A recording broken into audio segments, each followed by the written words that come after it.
All right. Ladies and gentlemen, may I have your attention, please? The show starts in 10, 9, 8, 7, 6, 5, 4, 3, 2, 1, go. Well, hello, greetings and salutations, not necessarily in that order, everybody. Guess what? It's another edition of Common Ground. I'm your host, John Theillon, and it is Common Ground with John Theillon. I'm your coach of communication and collectivism, your captain of collaboration and common ground. I'm also, did you know, once again, the mayor of Reeltown. Now, that just means, for those of you who may not be familiar with that moniker, is I always try to keep things as right down the line as can be. Truthful, not candy coated, right, Gino?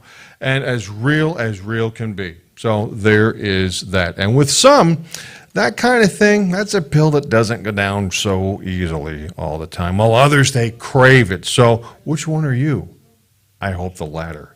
Or if you're the former, smarten up and become the latter. How about that? I've been told that apparently I've been doing this sort of common ground thing for more years and in more scenarios and settings than I could possibly even remember.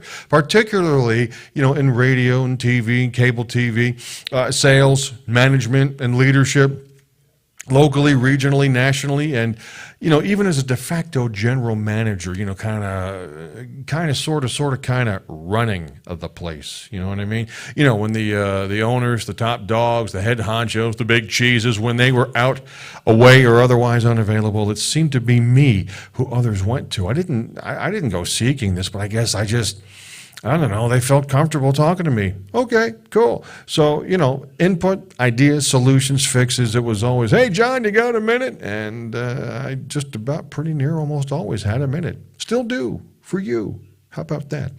I guess I was the coach of communication and collectivism, the captain of collaboration and common ground, and I wasn't even aware of it. So I guess the thing of it is, or was, that even, by talking about whatever's going on as a group, even a group of two, whenever possible, the collaboration gets ramped up. The common ground gets gotten, so to speak, meaning solutions, fixes, ideas, initiatives, things like that are achieved in a more effective and an easier way than without it. So that made for, back then, and it will continue to now, made for better days, better weeks, better months, better quarters, better year, or years, plural. And it also made better all the details, the detours, the curveballs, and the surprises that come along with the daily, the weekly, the monthly, the quarterly, the yearly. So, and that goes to a lot of areas, folks. And I say this again. This is our third visit, and I say this again at the opening because it bears repeating, at least for now.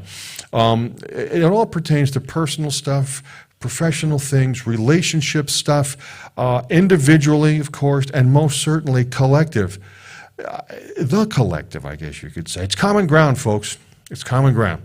Hey, I want to tell you, we come to you today and every time here until we do something different, whenever that may be, whatever it may be. Well, we're coming to you from the studios of Hamilton Media's Hamilton Radio here in Hamilton, New Jersey, Hamilton Township, New Jersey. We are mere minutes from the greasy state capital of Trenton. I always, lately, I feel like I have to wash every time I come away from the Capitol complex. So I don't go by there so much anymore.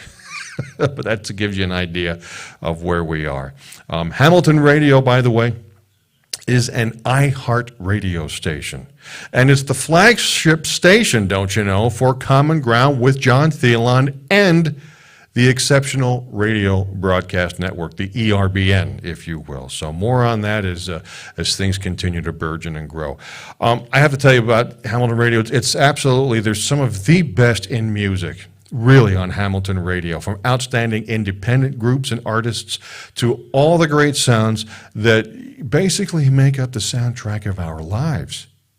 From the doo-wop stuff right up to darn near present day. Country, love songs, soft rock, yacht rock, pop, classic rock. I mean, guys, if you want something that's cool and something that gives you a little bit of everything, it's Hamilton Media's Hamilton Radio. Go to iHeartRadio.com. Once you're there, do a quick search, usually the upper right-hand side of the page. I guess my left, your right. And once you're there in the search feature on iHeartRadio, type in Hamilton Radio Oldies, and then you're all set. You're good to go. Just it'll come up, and you hit the red play button, and you're off to some freaking great music. I've got to tell you, Hamilton Radio, because it's the best in music and entertainment, all on one great platform. Now, today, as always, there's going to be a lot of ground, common ground, if you will, covered on the program here. And the info, the insights, the recommendations, suggestions, all of the things are going to come in from everywhere. You're going to hear things from, today and every show, from pretty much everywhere. Day-to-day happenings, events, and so forth. You're going to hear from stuff that came from people, who are successful in business and industry, whether it's past or present. It could be Bill Gates, or Elon Musk, or it could be Andrew Carnegie. You see what I mean? You're gonna find where I'm gonna get you things that are pertinent and upbeat and positive and can do and of good cheer from current and former members of media, TV, motion pictures, entertainment, radio. Folks who contributed positive thoughts, positive words, positive actions to society. Now, maybe they didn't always contribute something positive, but when they did, and when they do, it's enough to make a good difference. And we're gonna feature stuff like that, okay? And also, I want stuff from you, the listeners. Here's a few ways to get involved with the program as things begin to and continue to unfold. First, you can always email me. Okay, I have an email that basically I've had for a long time that, I have now rededicated to the program. It's jcthee64 at Hotmail. Remember Hotmail? Remember? jcthee64 at hotmail.com. One more time for those of you in the back of the room. Yeah, you, over there. Put down that ice cream. Listen to me. jcthee64 at hotmail.com. Or, if you like, look me up on Facebook, the Common Ground version, okay? Look me up as John Common Ground Theillon, Theillon, by the way. John Common Ground Theillon, and send me a Facebook message. Let me know what your take is on what we discussed, or what your take is on things positive, upbeat, can do, and of good cheer that maybe we ought to look into some more here at the show. From the world of politics, I'm going to have things as well. Local, regional, national, worldwide, whatever pertains to the upbeat, the positive, the can do, and the of good cheer. And also from the Bible. Yep, two of the things that people tend to reel at, or they say, you shouldn't mix them. Why not? Who formulated that rule? That's my question. Anyway, so it's all going to be components. It's politics and religion, stuff from you, stuff from the world of entertainment, all sorts of things. It's going to be components of Common Ground with John Theillon. That's the show. Now, the mission here for the show, once again, so we all are crystal clear, is not to bull rush in doing a bash this contingent or knock down the other side of the aisle or whatever, that sort of thing. That's not my mission, okay, relative to politics. Now, that's not the intent. I'll admit that, you know what, you just never know. It may go there unintentionally, but that's not the mission, okay? Also, with the Bible or the spiritual, it's not about jumping up on a proverbial stump and spouting off individual beliefs that I have, because that's not my thing. The individual beliefs thing, I'll leave that to you, the listener, as your beliefs are, in fact, yours, period. That's it. In all forms, folks, what we're doing here is all about communication and collectivism. It's all about collaboration and the common ground, the common good, the greater good, okay? Again, it bears repeating because it's the truth. There's so much, and I'm going to talk about this in a little bit, there's so much in our society that gets thrown at us that's just not positive. There's so many great things going, and there's a bunch of garbage too. You know it, I know it, everybody knows it. They just raised interest rates about an hour ago, another 3/4 of a point. Not good, but somebody think that's a good idea, so whatever. I see politics. But there's so many good things going on, and it needs to be talked about. Whether it's from nowadays on Capitol Hill, 1600 Pennsylvania Avenue, your state capitol, my state capitol, the municipal complex in your town, okay? Or maybe it's relative to a couple few thousand years ago in places like Jerusalem and Nazareth, Galilee or Rome, or wherever else, even somewhat like it. Whatever applies. Okay. We're going to get going in one moment here with the meat of the program. Before I do, I have to take a time out. Please indulge me. I have to take a moment or two to recognize a man without whom there's a distinct possibility that I would not be here today behind the titanium microphone of the Exceptional Radio Broadcasting Network, the ERBN. I want to tell you about a man by the name of Mr. Larry Augustine. Mr. Larry Augustine, he was the head of the Department of Communications and Theater Arts at Susquehanna University, where I attended college. He was in charge. He was the man for 50 years, from 1967 until he retired officially in 2016. He got WQSU AM and FM off the ground, and I spoke about them in episode number 2. So if you want to access some information about WQSU AM 680, the Great 68, or WQSU FM 88.9, the radio voice of Susquehanna University, you can check episode 2. We lost Mr. Augustine this past Friday, October 28th. He was 82. 82 is not a bad run, but I have to tell you, I'm sorry there wasn't more. I'm really sorry there wasn't 83 or 87 or, like my father, 91 and a half. Because Mr. Larry Augustine was a guy who not only was a fixture on the campus of Susquehanna University with the Department of Communications and Theater Arts as a professor, as the founder of WQSU, as one who put on theatrical productions every year, every fall, the big musical, so to say, the big production over Parents' Weekend that people would come out to and really enjoy. I can remember one version of Fiddler on the Roof. Brilliant. Very great. At any rate, we lost Mr. Augustine today, and if it hadn't been for him, my freshman year, about 2/3 of the way through, with me flailing about, not knowing what I was going to do with my collegiate life, without him sitting me down and saying basically, John, you're doing good things here. What in God's name are you doing as a business major? You're doing great things on the AM, you're doing fantastic things on the FM, and you're only a freshman. Freshmen don't usually get on the FM until they're sophomores. You're a freshman. It's March. You've been on for darn near 6 months already. I know, Mr. Augustine. You know what? You need to consider maybe being a communications and theater arts major, John, with an emphasis back then toward broadcasting. They've since separated. There is a theater arts and a communications major now, whereas before it was one and you leaned one way and took a few classes in the other. That's what I did. I leaned broadcasting because of Mr. Augustine. And he said, and you know what, John, I don't know who your advisor is now, but I will be your advisor. How does that sound? And he was frank, and he was, you gotta smarten up. You're doing good things. Why not do where you're already doing good things? You know what? That makes a lot of sense. And I did very well.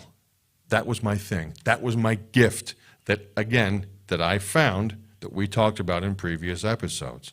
So, Mr. Augustine, it's been a minute since I've seen you. I have heard from you. He wished me a happy birthday a couple of weeks ago, and I was so glad. We've lost Mr. Larry Augustine. He was a good dude. He was a good man. He was a good fellow. Some people were intimidated by him. I was not. I found him to be very fantastic. Just, here again, real. Tell it like it is. Right down the line, not going to sugarcoat it. That was Larry M. Augustine. Godspeed, Mr. Augustine. A lot of folks are going to miss you, but a lot of folks are going to remember you, which is nice. Okay. On we go. What do you say? Should we? Let's. Here we go. Let's play a game. You want to play a game? Let's play a game. Come on, let's play a game. Let us play games. Let's pretend that your telephone rings tomorrow morning, okay? Voice on the other end is one of your best good friends, and they say, hey, I've got some fantastic news. We've just won a trip for 4 to Acapulco. Again, there are going to be 4 of us that can go. There are only 2 of us right now, my wife and myself, your friend says, leaving, 2 others to go. What about you and your wife, or you and your husband? We thought of you. Now, here's the thing. We leave at 8:45 a.m. tomorrow. But dig this. We're staying on the beach for 4 days. 4, not 3, not 5, but 4. That's nice.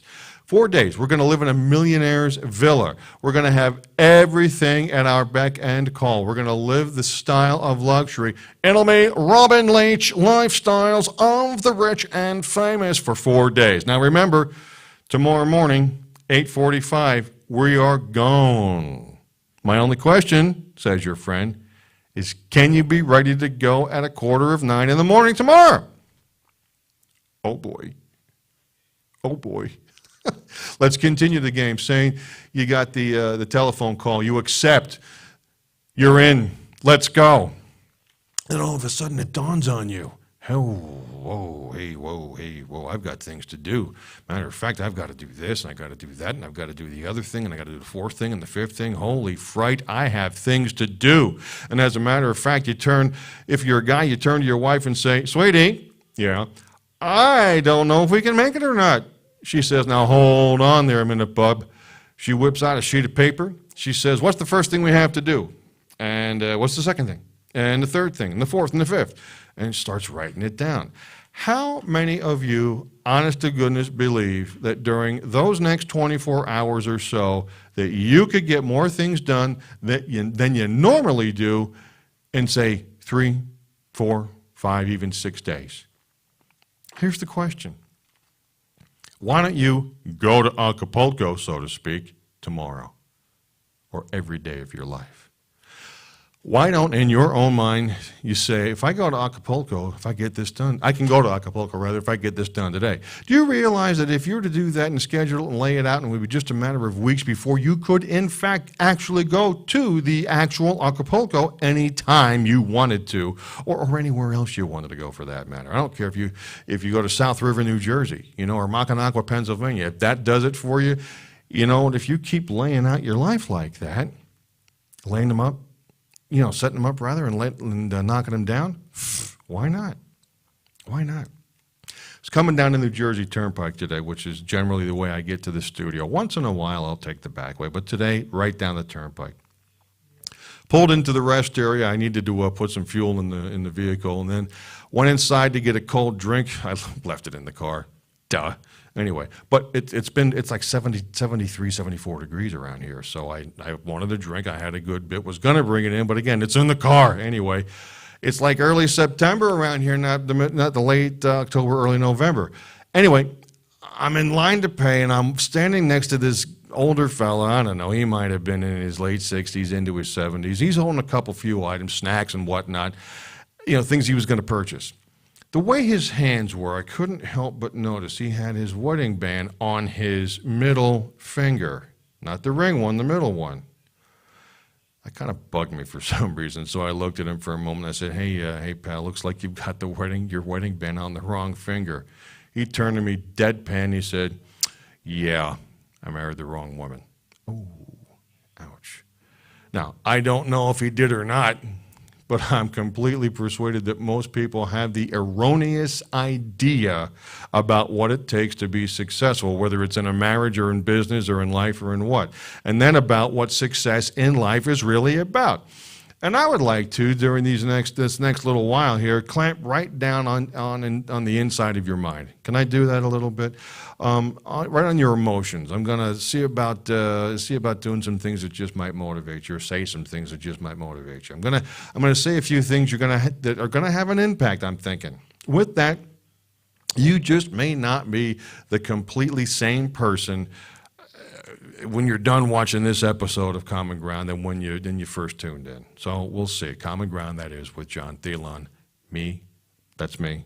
I'm your friend. I'm your Common Ground guy. Come on. So, okay, back to the trip to Acapulco. There were several things involved, weren't there? First of all, there was a very specific goal. Secondly, there was a time limit, right? A time limit. And third, there were obstacles in the way and laid out. Things to do in order to get going on that trip to Acapulco. I'm going to talk to you here about some goals. There are 4 basic reasons why people don't have them. Let me tell you. Number 1, they've not been sold on them. Okay, you people, I'm going to sell you on why you really ought to have goals. Notice, I didn't say I wanted to. I didn't say I was going to try. You get no medals for trying, by the way. I didn't say I hoped to. I flat out said, I'm going to sell you on why you've got to have some goals. Number 2, a lot of folks don't have goals because they don't know how to set them.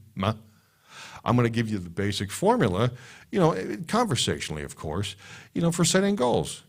It'll be precise if you follow it. Number 3, there's a reason that folks don't have goals.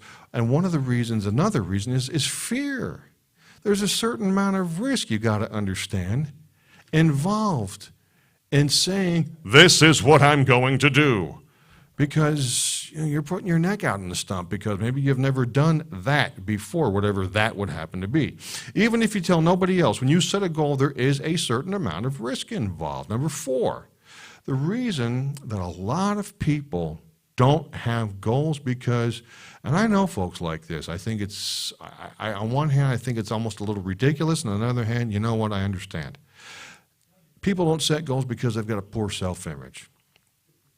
Okay, if you don't think you deserve success, if you don't believe you deserve a bigger home, if you don't deserve, for example, if you're in sales, if you deserve to be $1 million producer, to have an outstanding mate, or a beautiful bunch of well-disciplined kids who are nice, positive, productive, polite, if you don't think you deserve that, then you're going to do things that'll keep you from getting them, whatever of the them items it might be. It's true. Let's look at number 1. Let's sell you on the idea of having goals. Are they important? Well, let me tell you something. At Yale University some years back, they did a study of graduating seniors. At Yale University, the Yale man. Okay?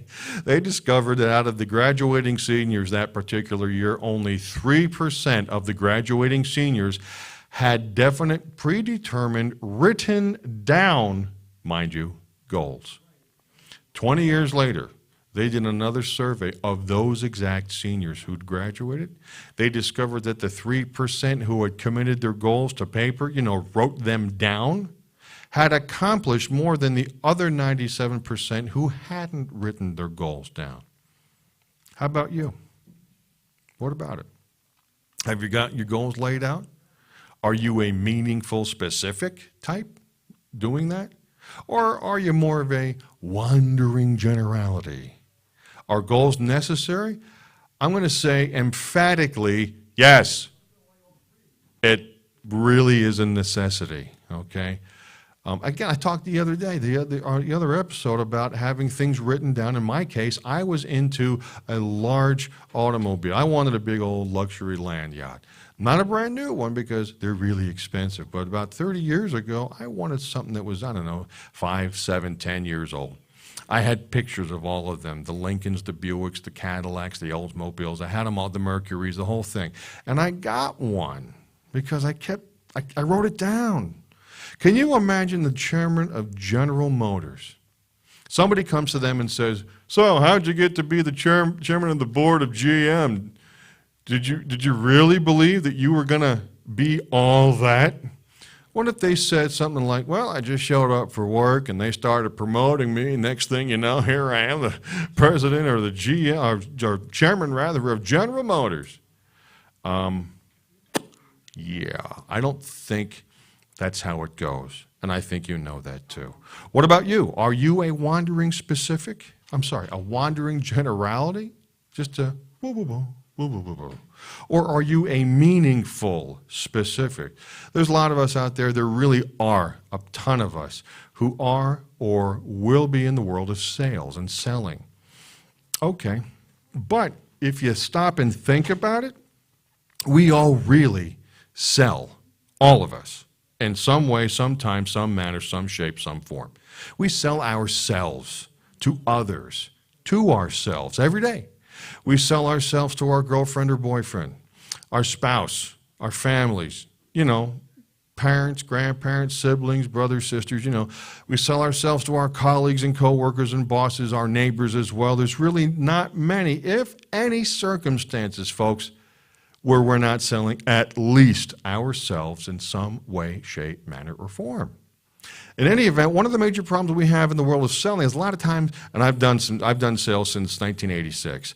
A lot of times a salesperson is out selling, and although they're out there physically, what they're saying mentally is, I need to be home with my family. And then when they're home with their family physically, then all of a sudden they're saying mentally, I ought to be out in the field selling. I mean, really? Can you maybe just figure this out? So when they're out in the field, they're really back at home. And really back at home, they're actually out in the field. Folks like this, they don't really ever know exactly what they are or what they want to be. They've got no goals for the most part, I'm thinking. So many people complain today about the lack of time. Let me tell you something that you may already know. It's not necessarily lack of time. That's the problem. It's lack of direction. Again, are you a wandering generality or are you a meaningful specific? That is a very important question to ask yourself. Found out there's a guy by the name of Howard Hill who was probably the greatest archer, bow and arrow, okay, whoever lived. One of just very few who could do what he could do. He bagged a Bengal tiger with a bow and arrow, also bagged a Cape buffalo with a bow and arrow. And this is back, however many years when it was, okay to do it and you wouldn't get, oh my goodness, political correctness has to kick in now. But I digress. Anyway, he also won 281 consecutive archery tournaments. 281. He was never beaten in a competition. As a young guy, he could be seen rather in newsreels. Remember newsreels or hearing about them when you would go to the movies before the movie played, they would play a newsreel, which was happenings and goings on of the current day. Now, again, as a young guy, from 50 feet away, he could see, or be seen rather, shooting that bow and arrow and getting that bullseye perfectly dead center. Then he'd take out another arrow right after that and literally split the first one that he had just done in half. That's amazing. I mean, I've done bows and arrows. I've done compound bows. I've done simple bows. And you know what? It's fun. It's neat. It's interesting, but there's no way I'm doing that. It's an amazing demonstration of skill. And yet, and I'm going to look at you right in the eye and say, I could spend 20 minutes with you, and at the end of that 20 minutes, I could have anybody watching me hit that bullseye consistently, more consistently than Howard Hill could have on the best day that he ever had. That's provided, however, we blindfold Howard Hill, turn him around so he wouldn't know what direction he's facing. Okay, ha. Come on, man, it's silly. Yeah, it is a little silly. Of course it is. How could somebody hit a target that you couldn't see? That's a good question. But it's all part and parcel of going for the common ground aspects, the common ground components in life. Here's another one. How could you hit a target that you've never had? Have you got a target? Again, are you a wandering generality or are you a meaningful specific? Are you going to go to work tomorrow because that's what I did yesterday? That's the reason you're going tomorrow. You probably won't be as good or as sharp or as productive tomorrow as you were today because you're a day older and no closer to a goal that you don't have. Folks, it's no big deal. And I'm not saying you have to have 85 pages worth of goals. That's not what I'm saying. But to have something What do you want? What do you want? I've said that to people as a manager. What do you want? Well, I want to go to the World Cup in 3 years. You do? This was 1999. You do? Yeah. Where is it? Australia. Who do you want to go with? My wife and 2 kids. Do you know how much it's going to cost? Yes, I do. And it was very expensive. I said, well, you know what? I can help you with that. This was one of my sellers out at Oldies 93 WBZD in Williamsport, Pennsylvania. And he looked at me, the guy's name was Nigel. Nigel looked at me and said, what do you mean you can help me? You don't like soccer? I'm like, yeah, you're right. I'm not a soccer guy. I'm an American football guy. I'm a baseball guy. I'm a racing guy. You know, put 4 wheels on it and an engine. Let's go racing. Okay, so how are you going to help me? I boiled it down to what he was doing with sales. If you just do this little wee small bit, again, like the weight loss we talked about last time, if you do this wee small little bit, or actually that I'm going to talk about in a moment, excuse me, if you do a little bit, by 3 years from now, if you do a little bit each day, each week, each month, you've got it. And I showed him how to do it. Folks, you've got to have goals. A lot of folks, again, don't have goals because of fear. Let's peel that apart for a second. At some point, hopefully sooner than later, I'm going to be leaving on an airplane. My son and his wife just did today, matter of fact, to New Orleans.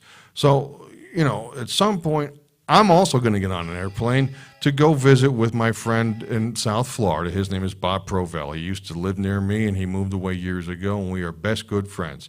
So I've known him for 51 years, and I'm going to be using, I have to use a plane to get down there. It's too far to walk. Now, I've got sense enough to know that those airplanes, they come down a whole lot faster than they go up, okay? Objectively speaking, it's a little dangerous for an airplane to fly, all right? Also, you see on TV or in the papers or, on radio or online, every now and again where these ships or these ferry boats and the like, they leave the harbor, every now and again one of them sinks. It's dangerous for ships to be out on the water. You also get to know, you read where these people, they lease their homes. They're going to move someplace else. I don't want to sell. I'll lease it out to somebody. Be a landlord, make some money. There you go. They did that down the street from me about a year ago, and hopefully everything's going on just fine. The people, however, who rent the house, they rip and tear it up, meaning it's dangerous to let somebody move into your house. Yet, all the engineers say that it's more dangerous for that plane to stay on the ground. It'll I don't want to say decompose, but it'll get rusty. The components will begin to not work. The wiring will go to pot. It'll just become a whole big mess, way faster than it'll wear out flying around up in the sky. They tell me that a ship will collect more barnacles in the harbor just sitting in the water doing nothing, and with that, it'll become unseaworthy hugely faster than it'll be if you put it out on the water, okay, on the sea. They tell me that if the house stays empty, that it'll deteriorate faster than if you don't have somebody living in a house. Besides, planes are built for flying. Ships are built for sailing. Homes are built for living in them. And humans, too, are built for a purpose. We're designed for accomplishment, folks. The boss, God, the boss, he engineered us. He put us together for success. He's giving us the seeds of fantasticness, wonderfulness, greatness. With that, the biggest danger that we as human beings face is when we don't do anything with what we've got. I'll tell you what, stop 100 people, 25 years old, pick a town, pick a street, wherever. Then follow them around for 40 years till they're 65. And those who are still living, you'll discover that only 5 of them, 5 out of 100 people, will have succeeded financially. Get a picture of that in your mind. 5%, 5 out of 100 will have succeeded financially. It's almost like they set out in life to be a failure. But I also believe that one of the reasons that a whole lot of people don't understand any of this is a thing called money. You know, the stuff that some people are like, oh, it must be nice. Some people, oh, I don't know. You know, I've always thought it's okay. I've always thought it's okay to have money and to have money as one of your goals. Once in a while, I'll hear from people and they'll say, well, you know, I don't want to make a lot of money, you know. I've got to say, I think that person who say that just might lie, embellish, and fabricate about a bunch of other stuff, too. A lot of people don't have money because they don't get it. They don't understand it. They talk about cold, hard cash. Yeah, I'm going to do that thing under the table with my brother-in-law, and I'm getting cold, hard cash for it. Really? Really? What does that mean? Have you ever held a stack of cash? It is neither cold nor is it hard. It's soft and warm for the most part. Feels kind of good, you know, having those bills. Even the coins. But the bills, you know, nicely colored too. You know, and I've never run into one version of money that gives off a vibe of, hold on a minute, honey, I'm going to change clothes because what I'm wearing won't go with that money that you're carrying. As a matter of fact, I've got to tell you, pardon me, money goes beautiful with everything. It's very beautiful. It goes beautifully with everything, I ought to say. There's also the contingent of righteous people out there. I'm very righteous. Oh, yes. Hello. I'm righteous. Are you, though? You know, they'll adjust their adjust their halos just so and say, how do you reconcile all of that talk of money with Christianity? How? To me, I say it's easy. I believe God made diamonds, for example, for his crowd, not for Satan's bunch. Okay? In the Bible, here we go. We find things in the Bible. It tells about Jacob being a millionaire, Moses being a millionaire, Solomon being the richest man who'd ever lived. But old Job, yeah, he wouldn't qualify for the food stamp program, if you know what I mean. But it's like what I talked about last time. You know, the must be nice contingent out there. You know, a friend, relative, neighbor, co-worker, somebody, whomever else, the one who says, sheesh, must be nice. You know, when somebody, you know, goes on the 2-week vacation to the Gulf Coast of Florida, renting a nice condo on the 3rd or 4th floor. When somebody, their neighbor, gets a brand new Lincoln. Okay, nice car. Okay. Or when somebody gets that 3-season sunroom that they've wanted for so long. Enough of the patio that we can only use from Memorial Day to Labor Day and maybe a little before and after. No, we're going to have the 3.5-season sunroom, just like in late January, early mid-February when it gets freezing cold. We may want to stay out of there for a few weeks. But other than that, it's 3.5 seasons. So, you know what? Screw it. We're going to build it.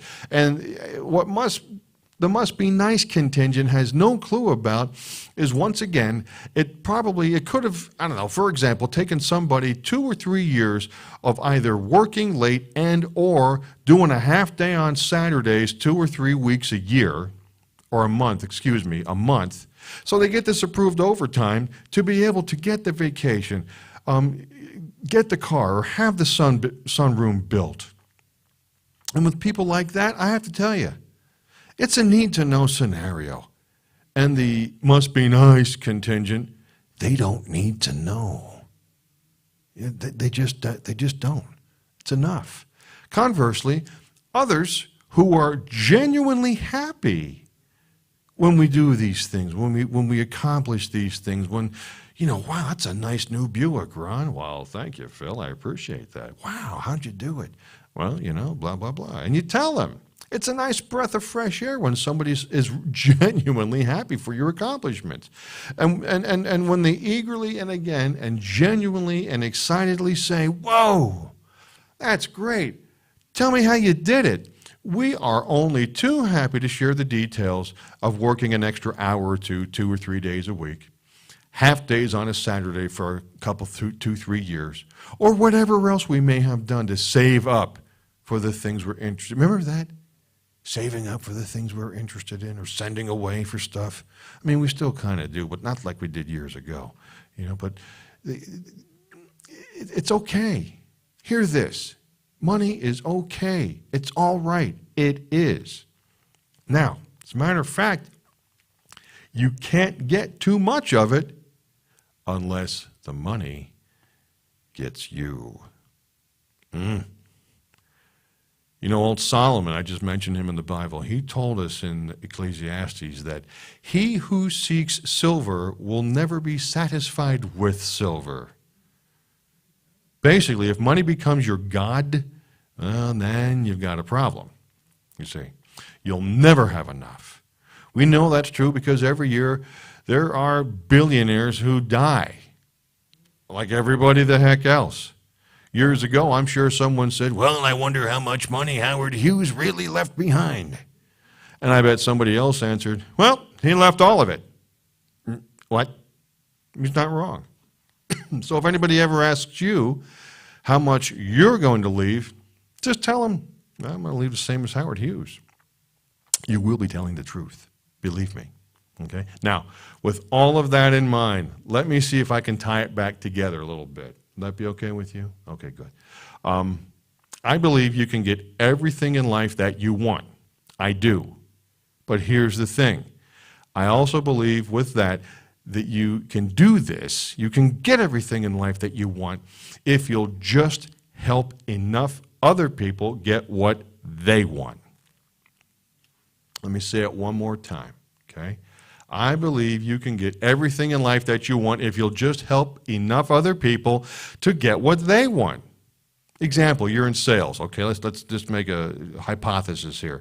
If you're selling a product that solves a problem, you're helping somebody else get what they want, which is the solution to that problem. So you get what you want, what you deserve, because you just helped somebody to solve a problem that they had. If you're in management, your productivity and the productivity of your team is important to your income. So if you can train, enthuse, inspire, and motivate your team of folks to be successful, then your rewards are going to be greater too. One more time. Again, you there in the back. Yo, yeah, no, not you. You, yeah. You can get everything in life you want if you'll just help enough other people get what they want. See how nice? Common ground. Get it? You can get everything in life that you want, if you just help enough other people get what they want. See? We can get what we want if we can give you some thoughts or ideas and motivation or stimulation. It's as simple as that. My objective here on the show with Common Ground with John Theillon is to, in fact, leave you with something, a thought, a germ of an idea, a concept, some inspiration, so to speak. This way, when you put your head down on that pillow tonight, or any night, you'll be a better person for it. Maybe a little better. Maybe a lot better. You never know, but you'll be better. Then you'll be in a position to be even more successful tomorrow and the next day, and so on and so on. Yeah, there's some so-called danger, so-called alleged danger in setting goals. It's a risk. No risk, though, no reward. But there's a huge, infinitely larger amount of danger in not setting goals. There are a lot of people who don't really know how to set them, and that's just a shame. I want to break for just a quick second. I want to tell you about some things going on here. Once again, Hamilton Radio is where we are coming to you from Hamilton Media's Hamilton Radio Studios here in, again, yes, Hamilton Township, New Jersey. So our Hamilton Radio is an iHeart radio station. And I'm telling you, if you want some of the best music around from whatever the soundtrack of your life is, if it's, the doo-wop and the pre-British invasion rock and roll of the mid-'50s to the mid-'60s, if that's your jam, we've got it on Hamilton Radio. 60s, mid-'60s, psychedelic, Beatles, Stones, The Who, all of that and everything more, again, the psychedelic era of the mid-late 60s and the 70s music, 80s music, 90s music, country music, dance music, independent artists and groups, just some great songs, classic rock. Again, it's the soundtrack of our collective lives. Where? On Hamilton Media's Hamilton Radio. Pardon me, go to iHeartRadio.com, search Hamilton Media, check that, Hamilton Radio Oldies, and Bob's your uncle, you're all set to go. We also do voice work here at the big Hamilton Radio studios. If you're doing a project for radio, for television, for cable, for online, documentaries, for motion pictures, for corporate videos, wherever there's a voice to be done, we can help. We can help. And the best way to get a hold of those helpers here at Hamilton Media's Hamilton Radio is via email. Jot it down. You ready? Play it back if you need to. Here's the email address that's going to help you with the voiceover situation, whatever it may be. Admin, A-D-M-I-N, admin at Hamilton Radio, all one word, at hamiltonradio.net. One more time, admin at hamiltonradio.net. Third time's a charm, admin at hamiltonradio.net. For voiceover opportunities, again, whatever it may be. You need a voice? You let us know. We'll help you out, okay? Who knows? It might even be me. It could be them, or them, or them, or her, or him. We've got him. We've got you. Get a hold of us. Okay. Now, consider these words. Back to the matter at hand here, getting what you want and helping people to do so in the process to help you get what you want. You can go where you want to go. Consider that. You can go wherever you want to go. You can do whatever you want to do. You can be like however you would like to be, okay? Tell you what, I'm thinking that's pretty good thinking right there. As I was working on this the other day and I saw those words, I thought on those words, I got talking to myself, which, by the way, is perfectly okay. It's also okay to answer. But if you ever catch yourself saying, huh, to your answer, well, then you got a problem. Well, I caught myself with a problem because I was saying, huh? Because where I said that you can be however you would like to be, however you would like to be, I looked down, and this is a couple even of months ago, I looked down, and there's about a 40-inch waistline and 265 pounds or more of me. Thought occurred. One of these days, I might just bump into one or more of you, and I could just imagine this conversation or something like it taking place. I could imagine some of you saying, yo, John, so do you really believe that stuff you talk about? And I'd probably say, yeah. Then I'm going to imagine you're going to say, do you really believe all of it? And I probably would say, yeah. Then I can imagine one of you poking your finger in that 40-inch waistline, kind of like the Pillsbury Doughboy, and saying, now, John, do you really, really believe it all? And then I was going to have to say, well, you know, we do take some discussionary license here on the program every now and again. Bottom line, I realized, and this is going back a couple of months now, I realized I knew I had to make a decision. I either had to take those words out of my vernacular, you can be like anything you want to be, or I had to do something about me. Not only for me, but I've got a couple of grandsons, twin grandsons who will be a year old in about a week and a half, November 13th. I'd like to be around for a good long time to be a key part of their lives, just like I was with my kids when they were growing up. I think every grandparent ought to be able to play with his grandchildren and goof around with them as well for as long as possible, as long as we're all around. And when my grandsons, Crew and Blake, those are their names, when they were born, at the rate I was going about a year ago, I was going to have a hard time catching up to them as little babies and even, toddlers like they're embarking on being right now.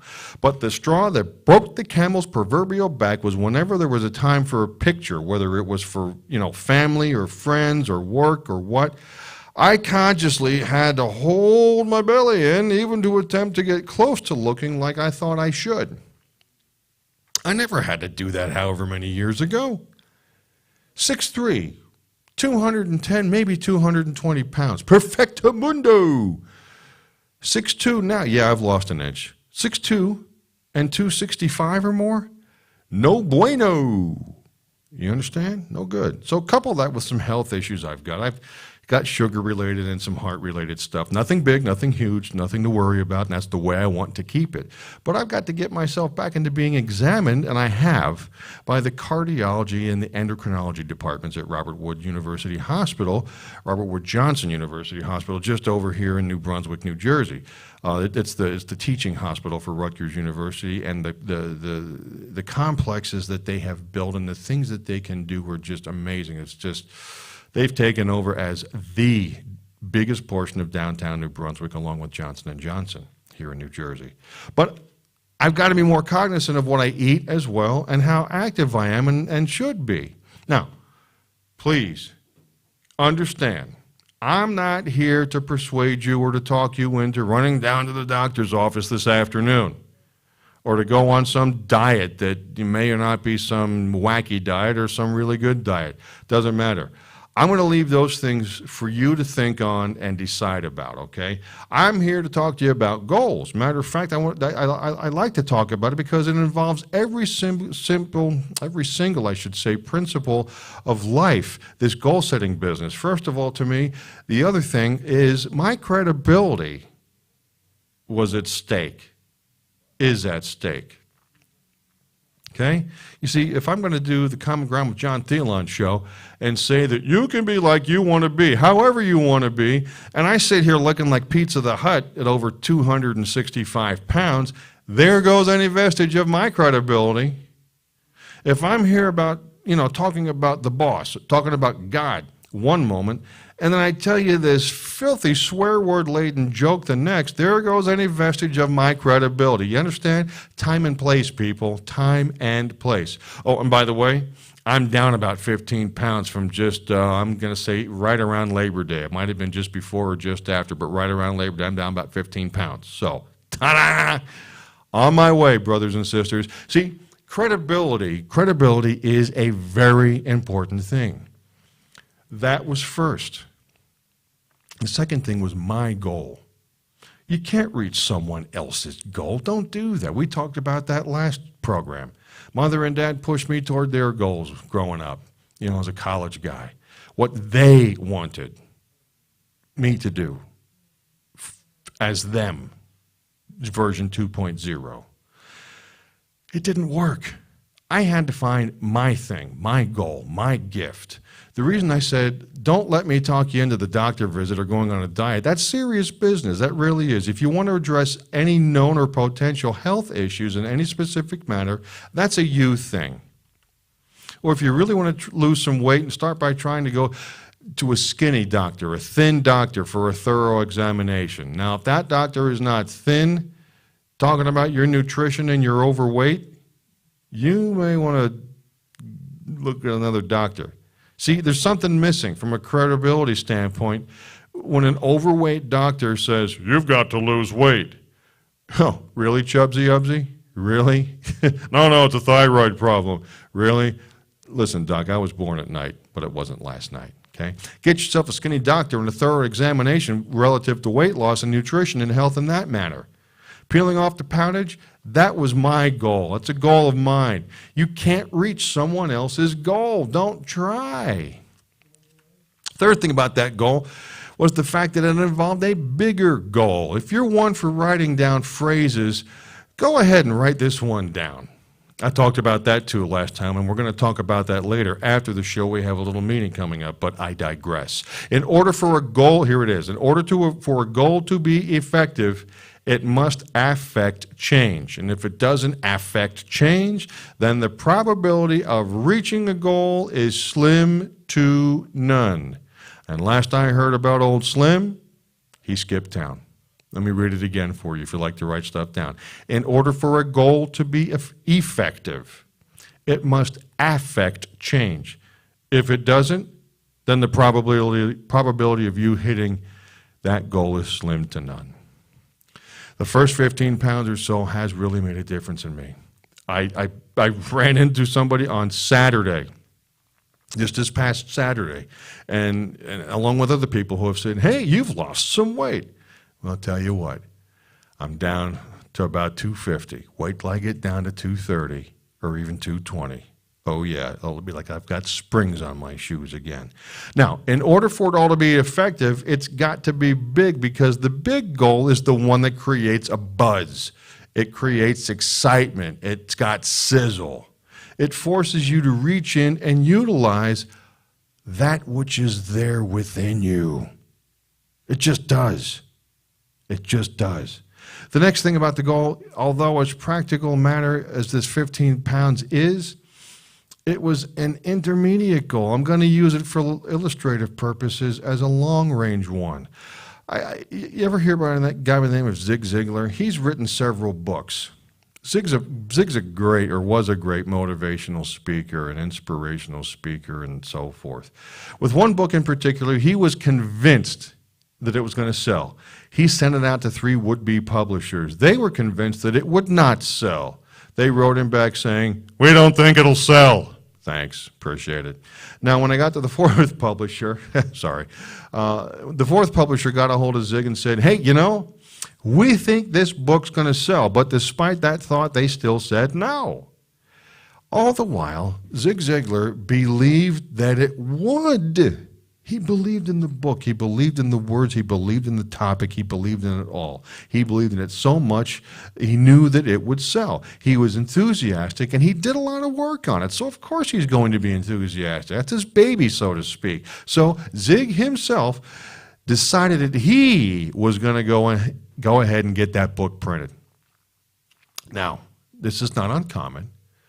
Most authors who do this kind of thing, printing their own book, they'll get 1,000 copies, 2,000 copies, maybe 5,000 copies, okay?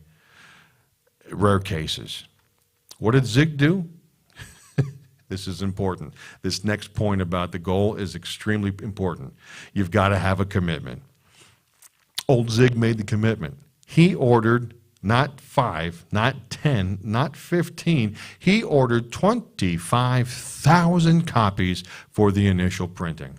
25,000 copies, where the rare air is 5,000 for somebody who prints their own book or has their own printed. Can you imagine old Zig with 25,000 copies? I don't know, maybe he's got it out in the shed or in a warehouse or in the garage or over at his in-laws' house. Who knows? 25,000 books. Stuck with a whole, pot full of books. On the surface, that's a little doozy butts, little hello. But Zig made a commitment. That's the thing. He made a commitment. You've got to have the long-range goals, and the rule is real simple. You go as far as you can see. When you get to where you're going, then you always will be able to see further. Again, going back a couple of months, the doctor told me that I really, really needed to lose at least 30, 35 pounds. That'll get me down to, let's say 35. It'll get me down to 230. That was specific. See, that's another point about goals. They've got to be specific. You can take the hottest day the world has ever seen, take the most powerful magnifying glass that you can find. You can hold that magnifying glass over a pile of newspaper clippings on that hottest, sunniest, warmest day, and you'll never start a fire if you're keeping the glass moving. See what I'm doing? But the moment you hold that magnifying glass still, you harness the power of the sun. You multiply it through the glass, and bingo! You have made fire. Ha ha! Can you dig it? You cannot make it as a wandering generality type of person. You can't do it. You've got to have a very specific target. 35 pounds is very specific. 15 down, 20 to go. My target date is about 7 months out from early September, about 2 months ago. And that target is end of March 2023. It's coming up, okay? So I looked at 35 pounds. I divided it by 7 months. It came out at 5 pounds a month. More specifically, 1.2 pounds per week. Man, you think I didn't get a little keyed up and fired up? Come on, 5 pounds a month, 1.2 pounds a week. Please, anybody could do that. Whoa, okay? Easy. D, it's easy. Okay, matter of fact, I was so convinced I could lose 5 pounds in a month that I didn't even bothered to get started the first week or so, at least not officially. So, oh, and by the way, the greatest labor-saving device ever invented is tomorrow, just so you know. So to the other point, if you're going to do anything, you've got to break it in to a daily basis, and you've got to get going. You've got to get started. We all know these people. I'm going to illustrate another kind of person. It says that they're really going to do something as soon as the kids get out of school, and then I'll have more time to do things. Then the kids get out of school, and then these people say, well, I didn't realize it, but I had to take the kids everywhere all summer long, so when the kids get back to school, I'll really get busy. Kids get back in school. Let's say they've got a good football team there at the old school, the old alma mater. So now it's, well, you know, I've got to support the team. We love football season here at the house. So after, I'll really get cracking. Football season ends. And then it's, well, you know, we got Thanksgiving staring us in the face, and then Christmas, of course, and New Year's. And yeah, right after the holidays, there you go. Man, oh man, I'm really going to get busy. There you go. After the holidays, they say, well, you know, the weather is just so bad with it being winter and all. And well, isn't this the worst winter we've had in, I don't know, about 10, 15 years, you know? When the weather clears up a little bit. Yeah, that's when we'll get back to it. Yep. Weather clears up. What do you hear? Well, you know, this is the first chance I've had to get a little golf in or go fishing, you know, with the boys. And, well, I need to get that out of my system. What with it being spring? I had spring fever. There you go. I got spring fever. And then it's, of course, it goes into, well, you know, we got Easter coming up. You know, well, after Easter, you know. And, well, it's almost time for the kids to get out of school. And isn't that where we came in? And what? See, the people who wait for 8, 9, 10, 12 months till they move out or get on the day shift or swap in the old clunker or you got to wait till after the election, you know, because we need a new governor around here or a new administration in Washington, D.C. or whatever, and so on and so on. And so I had a guy one time, he was a menswear. Joe Luke ran Mr. B's men's and boys wear in, again, Williamsport, Pennsylvania. You're right on top in clothes from Mr. B's. That was the jingle slogan.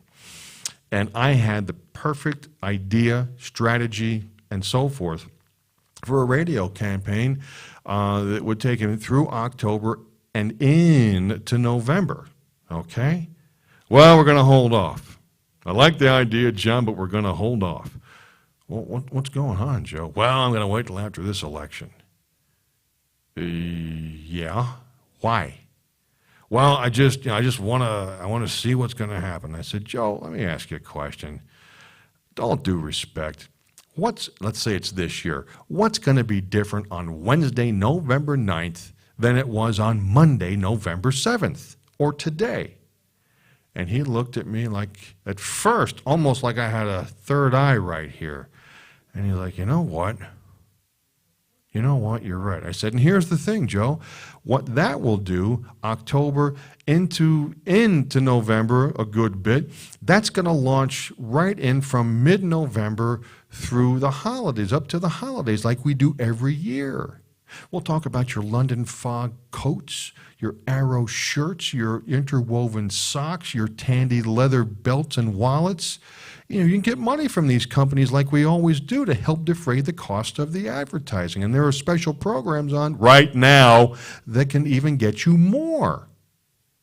Election, schme-election. What are we doing, Joe? You want to sell some men's and boys' clothing, or you want to hold up until the election's over? He ended up doing it because it made sense to do it. Excuses. People who wait for external changes before they make an internal decision. And they've got these excuses in spades. And excuses, they're like rear ends. Everybody's got one, and they both stink. I got to tell you, take that to the bank. If you're going to reach your goals, you've got to make up your mind. Do it today, now, stat, ASAP, chomp, chomp. Here we go. Also, you can't do everything at once. Back to the weight loss. It is just ridiculously stupid to me. Okay, I may be wrong here. To have somebody come up who's 150 pounds overweight, God love them, but you know that they realize it, and now they're going to think they're going to do something about it. But they say they're going to lose it. I'm going to lose it in 3 months. And what? No. This just in. It took you 15, 20 years or more to put it on. It's not going to come off like that in just a couple, 3 months. Let's look in terms of reasonability, because goals must be reasonable too. Example, you want to lose 150 pounds. Let's do it over 2 years worth of time. That's 6¼ pounds a month, or just 1.4 pounds a week. That is doable. Smart, lucid thinking.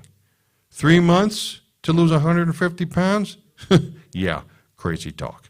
Unless you're getting it in and getting it surgically removed. No, I don't think so. I'm taking my excess weight off, and I'm going to keep it off because I'm changing the thing that helped me put it on. Habits. I ate too much too often. It's just as simple as that.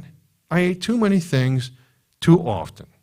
I didn't get to 265, and I've been more. Believe me, at one point I was up over 300 pounds. That didn't happen in one weekend.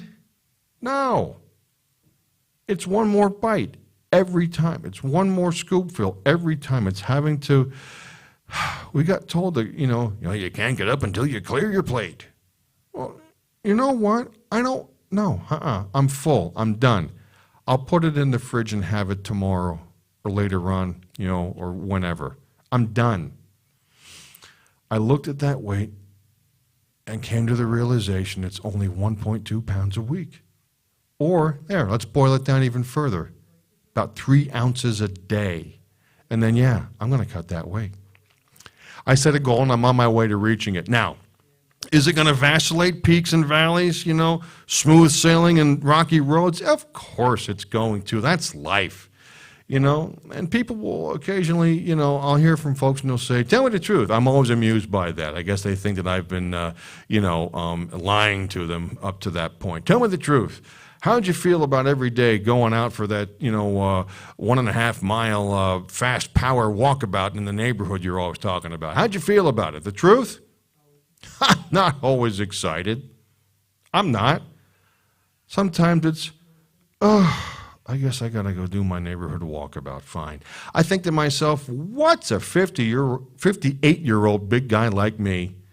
What am I doing? Traipsing around, hot-footing on all over the damn neighborhood like everybody else is cozy inside or off doing what they do or whatever they, John, what are you trying to prove? And I look down at that waistline that I didn't have years ago. Not that many years ago, too, by the way. And I think to myself, okay, do you want to look the way you do, or do you want to look a little more like the guy? You remember the Calvin Klein underwear commercials on the buses and so forth? Yeah, you want to look a little bit more like him? Yes, please. I mean, I'm not going to look like him again. Once was a time, maybe, but that time has passed. So I don't want to look like that big me. No way. So I get cracking every now and again, okay? It's more and more every week. But just because I do my neighborhood walkabout, power walk style, that doesn't mean that I always have to like it, man. I get out there and go, I'm high-stepping it all the way, and I don't know what I'm drawn to. Everybody else is either sleeping or cooling out or twisting by the pool, so to speak, in the summertime, and there I am doing a full thing like this, schlepping it down the way. Where am I going so fast? No. I got to get going. I have to get moving. Don't think for 1 minute that I don't tell others about what I do, though. Friends, relatives, whomever. Maybe not always, but I let it be known what I do. Listen, at one time in my life, I could get up and I could talk and I could put a strain in my voice, and with a pained expression on my face, I could say, friends, you got to pay the price. What a bunch of crap that is.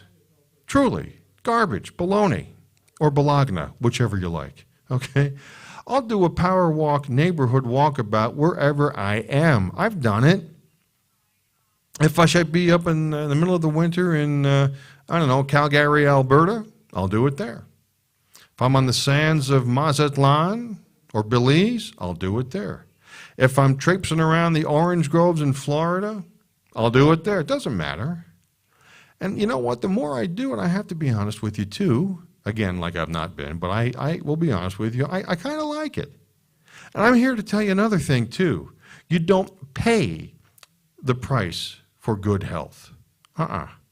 You thoroughly enjoy the prize. You pay the price for failure.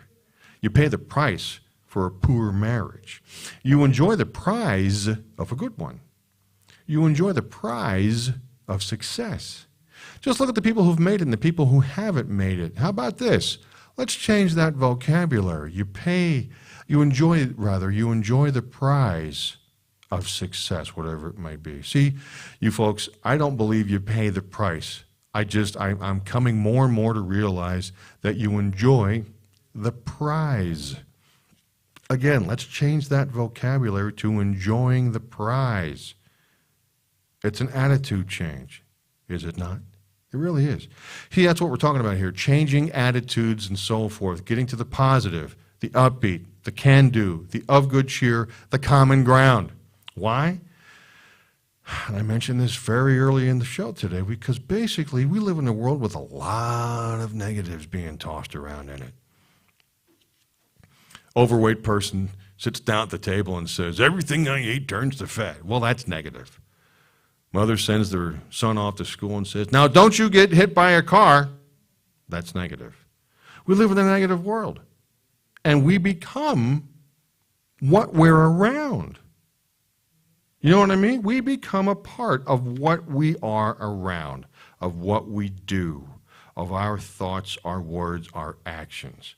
Do you know two-thirds of medical students, they get the symptoms of the diseases that they study? Did you know that? They get them. The common cold. We know that if we get a medical treatment, that the average life of a common cold, if we get treatment, is about 4 or 5 days.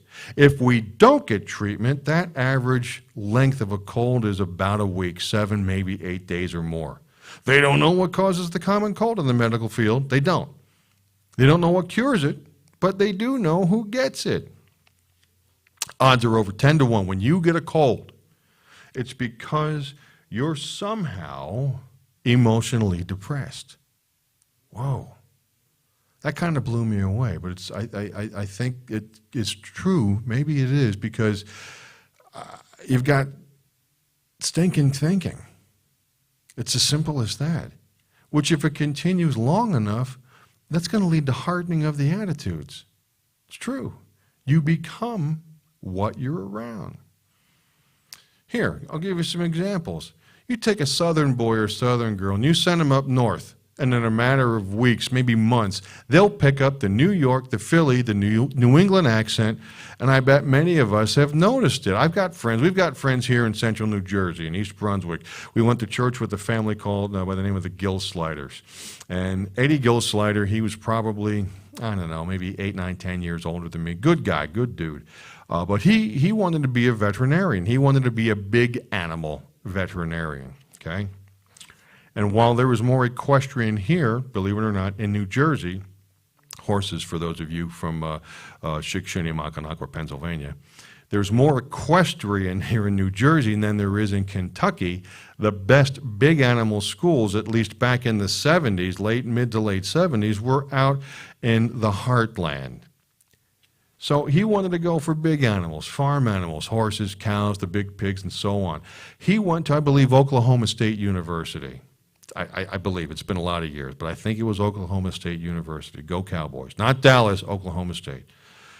So, in any event, Eddie Gill Slider, a good, solid Jersey boy, he went out to Oklahoma State University. He came back home just a few years later because that was an intense program, I came to find out. He came back with his fiancée, beautiful woman, by the way, who was from out that way in Oklahoma. And like her, he now talked with a thick Oklahoma twang about him, just as if he was born and raised in Norman, Oklahoma, or Oklahoma City, or wherever in Oklahoma. He sounded like he was indigenous to Oklahoma because why? You become a part of what you're around. What can we do? Let me give you another classic example, and this was recorded years ago, July 1976, in an issue of Success Unlimited magazine. In Israel, there were a large number of immigrants from Asia and a large number of immigrants from Europe. Then they arrived at the same time. They did an evaluation, an IQ evaluation on both groups. The average IQ of the kids from Asia, about 85. Average IQ from the kids from Europe, about 105. Nobody's going to be outant here at that point, okay? On the surface, it appeared that the European Jewish kids were just a wee bit smarter. But what they did, they put all of these kids together in a kibbutz where the direction was positive, the input was, you can do it, where the dedication is complete, and where they build up the motivation, the drive, the direction. Everything's good. It's fantastic. It's positive. It's upbeat. 4 years later, the average IQ for both of these groups was exactly the same at 115. You can change. You can grow. That's one of the greatest messages I could ever give to you. It's simple. You can grow. You can change. I say it with all my heart. I do. Because I know in my mind the human person was designed for accomplishment, engineered for success. That we're all given the seeds of greatness. It's just, what are you going to do with them? You can start from wherever you are with whatever you've got, so long as you build on a pretty moral foundation. You don't want to be some knucklehead. No, don't do that. I believe you can get anything you really want. Again, if you'll just help enough other people get what they want. Quick little break, just another little informational piece about Hamilton Radio, Hamilton Media's Hamilton Radio. Folks, we are always, or I should say our fearless leader, Uncle Gene, is always looking for podcast host, show host, radio host. You got an idea? You know, it could be anything. Paranormal, that's big anymore. You got a paranormal show that you'd like to get out there? How about professional? We got professional wrestling. We've got a thing that we're doing that we're going to be executing called the Hamilton Media's Hamilton Radio Hubs, and the hubs can be, it's picture a spoke or a wheel, and the spokes coming out of the hub of the wheel. One hub could be paranormal. Another one could be hobbies. Another one could be professional wrestling. Another one could be music. Another one could be art. What's your thing? What is your thing? And would you like to talk about it for 30 or 60, preferably 60 minutes? We've got openings here at Hamilton Radio, at the Hamilton Media House of Hits. Get a hold of Uncle Gene and let him know what you're interested in, what you've got. Entertainment, music, magic, theater, live comedy, live for fun, any kind of breakout topic, category, vertical. Chances are you're doing it differently than anybody else. admin@hamiltonradio.net. admin@hamiltonradio.net is the email to get you where you want to go to say, hey, I've got an idea. Can we talk about it? Again, send the email to admin@hamiltonradio.net. You'll be happy you did. All right, I want to share a story with you. I think it's a pretty great story. Goes back some years. Guy by the name of Bernie Lofchuk and his family. Bernie said, when our son was born, that their joy knew no bounds. They'd already had 2 daughters, and now they had a son. The family was complete, but he said it wasn't long before they knew something was up with the young lad. His head hung kind of limply to the right. And the doctor, though, he said, he'll outgrow it. They kind of knew differently, so they took him to a specialist. The specialist diagnosed his name is David, young David, as a condition as a reverse club's feet, and treated him for that. But Bernie said, yeah, we had a real feeling it was more serious. They took him to because they're from up in, I think, Winnipeg. They took him to one of Canada's top specialists, and after an exhaustive examination, the little guy's got cerebral palsy, the doctor said. He's never going to be able to walk, talk, or count to 10. And the doctor said, I'm going to suggest that you put him in an institution for his own good and for the good of the normal members of the family. Really? Okay. So Bernie Lofchuk said, you know what? I'm not buying that. I could not buy the idea that my son was not going to grow up being, viable. He's not going to be some sort of a dopey vegetable. No, thank you. So they took him to another doctor, told them the same thing, and another doctor, until 30 doctors said no hope.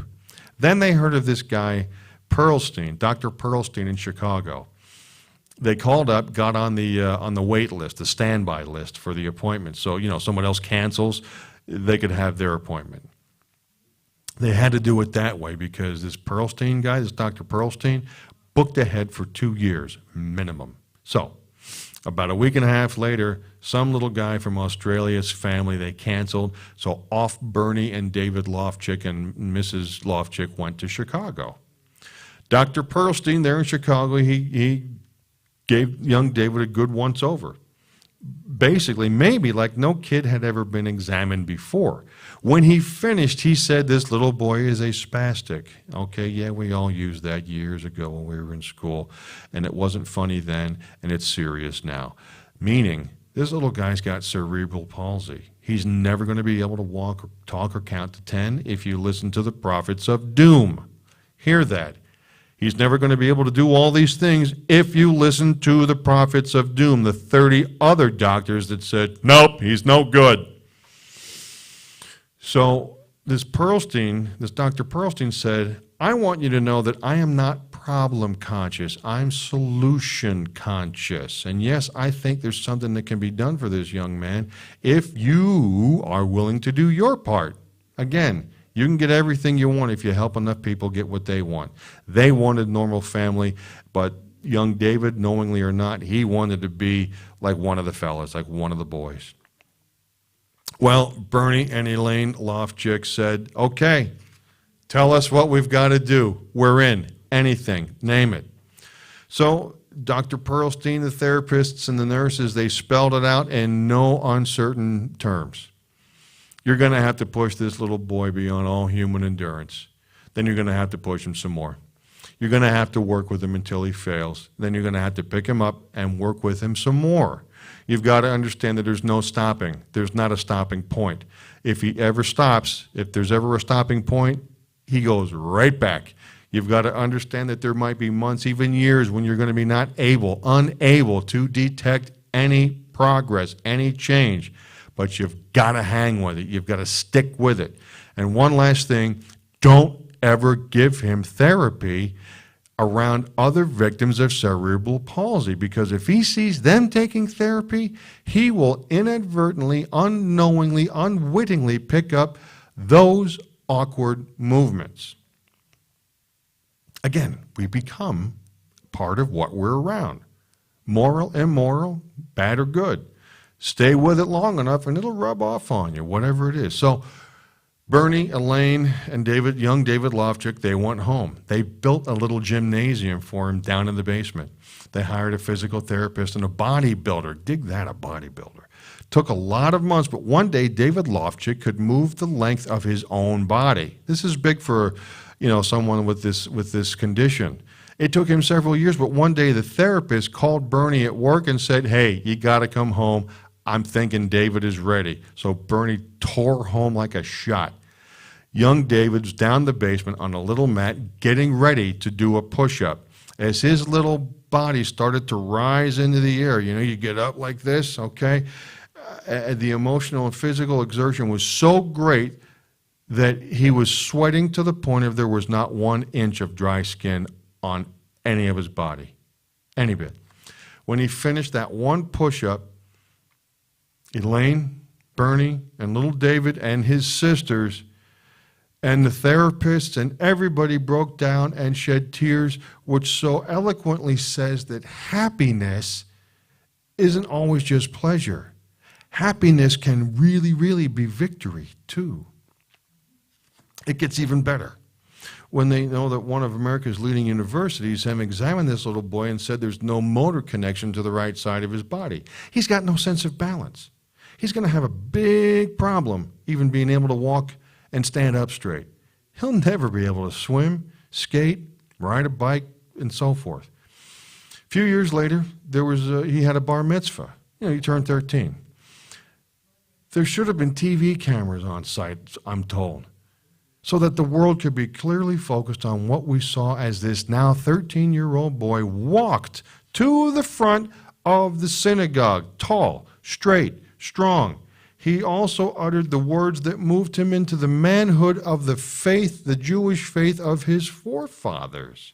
For his family and his friends, they'd seen what they saw, knowing what they knew. Because you see, at the time, young David has done as many as 1,100 push-ups in a single day. This is the kid who wasn't going to walk, talk, or count to 10, remember? Yeah, no, not bloody likely.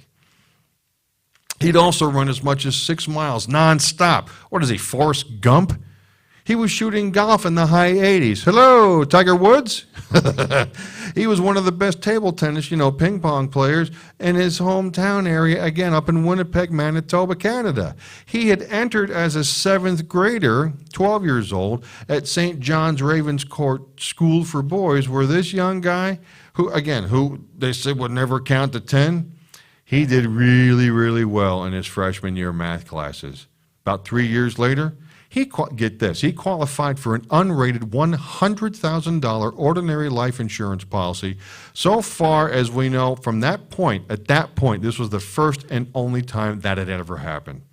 Now, I'm going on about David Lofchick because it involves so many of the principles that I believe it begins with the right foundation of honesty and character, faith and loyalty, and yes, also huge amounts of love. And I don't mean kissy smoochy, let's get to it kind of love. I mean actual love, okay? And this is a love story. See, every night, young David, he used to have to put braces on. And I guess they were not comfortable. And he'd say, Dad, do we have to put them on tonight? Or, Mom, can't we just leave them off tonight? Or do we have to have them so tight? And if you're a mother and a father, you know what I'm talking about when you've got a little one with tears running down their cheeks, pleading, please don't put them on tonight. Oh, my goodness, it breaks my heart. But they did it because they loved him so much. They didn't pay attention to the tears of the moment because they wanted to see the laughter of a lifetime.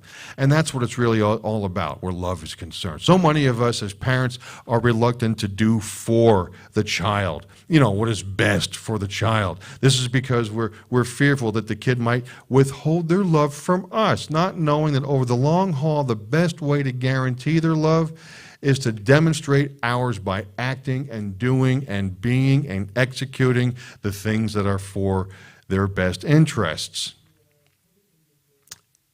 This story involves so many of the principles from so many people, folks, in which I believe they had a beautiful relationship with others, the doctors, the nurses, the therapists, the bodybuilder. See, they all had a part. They all had parts in this. You don't climb the high mountain by yourself, so to speak.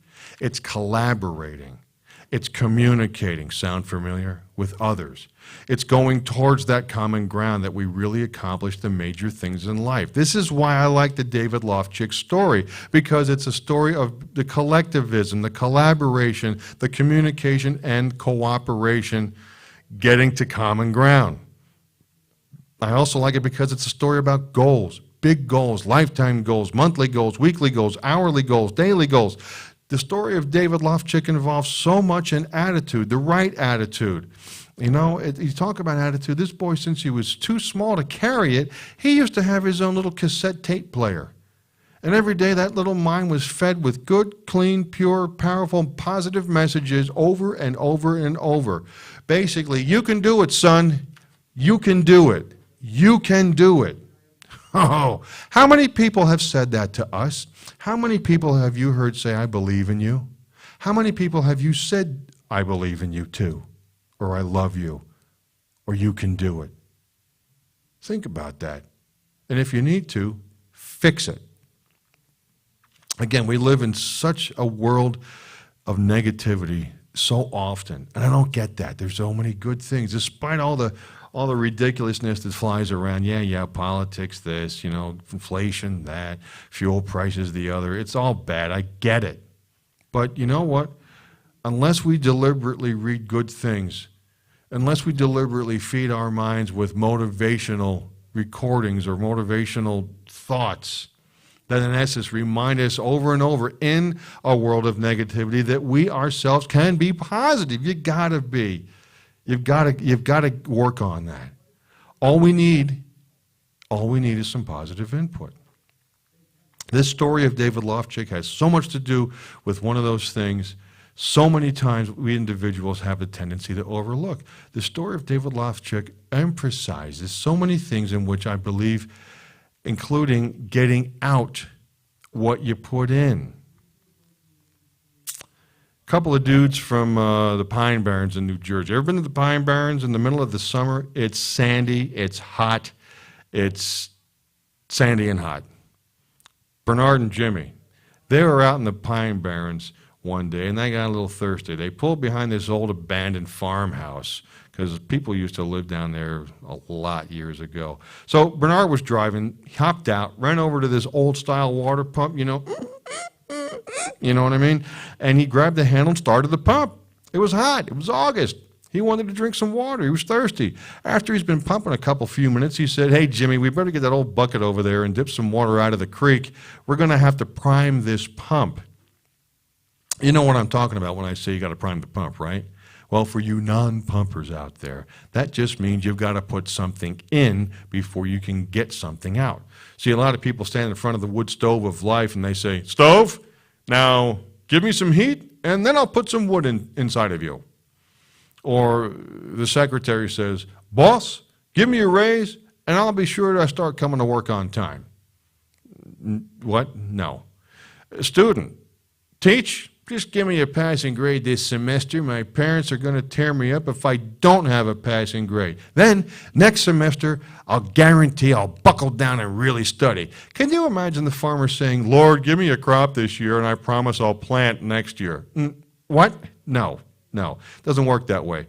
Again, you've got to put something in before you can get something out. Back to the two guys in the Pine Barrens. Bernie wanted that drink of water. It gets hot there. And he was just pumping away and pumping away and pumping away, and the sweat was just dripping off of him. He said, "You know, Jimmy, I don't believe there's enough water down there." Jimmy said, "Bernie, you know how it is. These wells are deep, they're old, and it's a good thing they are because the deeper they go, the better the water." And that's the story of life. Again, to those of you who may be who you sell, isn't it true that the prospect who gives you the biggest problems early on usually becomes your best customer or client and gives you the most satisfaction when it's all said and done?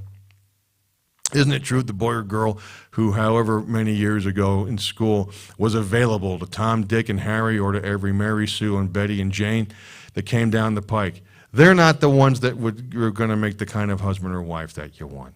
Isn't it true that things in life that have value are the things you've got to do some pump priming? Isn't it? Bernard, man, he wanted to drink some of that water. I mean, he was really working up a sweat, but it hadn't come all the way up to the top to flow out. And there's always that question, just how much pumping do you have to do for a literal or figurative drink of water? Finally, Bernard just was like, "You know what? I'm done." Jimmy said, "Don't stop. If you stop, all the water that is in the pipe is going to go all the way back down, and we're going to have to start all over." And isn't that true? See, there's no way you can look at that pump and say, "Just 2 more strokes and I've got it," because you may have to go another 10 minutes. There's no way you can look at that prospect and say, "Yep, if I just go over and close him 2 more times, I'm going to get him." You don't know that. You know, it might take a lot of pumps. It might take a lot of pumps, a lot of doing. But if we pump long enough, hard enough, and enthusiastically enough, that eventually the word that follows will always bring forth. The effort that follows will always give you the reward. It's worth it. If you notice, once you get things pumping, then all you've got to do is just keep a little easy, steady pressure on it, and man, you're going to get more water. Again, literal or figurative. You'll get more than you know what to do with. When things are good, isn't it true they get better? And when they're bad, man, they can tend to get worse. And it's got nothing to do with what's going on out there. It doesn't. It's got everything to do with what's in between your ears, what's in your mind, in your head. And if your way of thinking is stinking, then your business is going to be in exactly the same way. I tell you about the pump, too. That says something about David Lofchick. For one solid winter, back to David for a second, he'd set his alarm an hour earlier than anybody else in the house. Up in Manitoba, it gets down to 80 below with the wind chill. That's cold, okay? But he'd get up, he'd put on those skates, and literally crawl out on the frozen ice. It took him one entire solid winter to learn how to stand up on them. Later, he skated on the neighborhood hockey team. Now, I say this because it wasn't easy. And I think if you were to talk to young David Lofchick today, he'd tell you that you don't pay the price for good health. You enjoy that prize. There it is again. The way we treat people gets to be so very important. You know, there's been a lot of folks been nice to me in my life. And I know that for the first 2.5 years that I sold right after I was out of college, I was kind of a complete failure. Finally, when it was visibly apparent that I was ready to throw in the towel, my sales manager out at WILQ-FM and WLYC-AM in Williamsport, Pennsylvania, a guy by the name of Joe Dalto, still a good friend, by the way, after all this time. Joe pulled me aside after a Monday morning sales meeting, watching my jowls hitting the carpet, and he said, in essence, "You can do this, John. You're so close. You've got this." Basically, he made me believe it. By the time the weather was warm, I was finally making some nice, decent commission checks, you know, for my radio ad sales. My whole life changed because Joe said to me, "You can do it." Let me look at you and say, you can do it. You can. Take it to the bank. Plus, I'm convinced, believe it or not, and you may be too, and think on it, God wants you to make it. The boss also believes in you because you're unique. There have been over 10 billion people who have lived on this planet, on the face of the earth, but there's never been another you. Never. Believe in your fellow human being, and also believe in, if you're a salesperson, and believe in the product you sell. But believe in you if you don't do sales as a avocation. Believe in our great country too, believe it or not. Yeah, absolutely believe in the USA. It's the greatest place on the face of the earth. And the infinitely important, more important than anything that I or anyone who will ever talk to you will say, believe in a higher power. Go ahead. Believe in a higher power. God, boss, call it what you want. Because if you do, there's nothing, no dream, no goal, no nothing that can't be gotten, can't be accomplished, can't be fulfilled. I'm going to wrap it up by not wishing you a good day. I'm going to close by guaranteeing you, with all of what I've just discussed, I'm going to guarantee you a good forever. Just do some of the things, or all of the things, if you can muster it up, that I outlined today. Do that, and it'll be a stone-cold lead pipe lock, a cinch. By these things I stand, and you should too. Okay? That's all of it. Give the week your best shot till we get together again. I'm going to slide on out of here, I think, for now. Thank you. I'm John Theillon. Until next time, this is Common Ground with me, John Theillon. So long.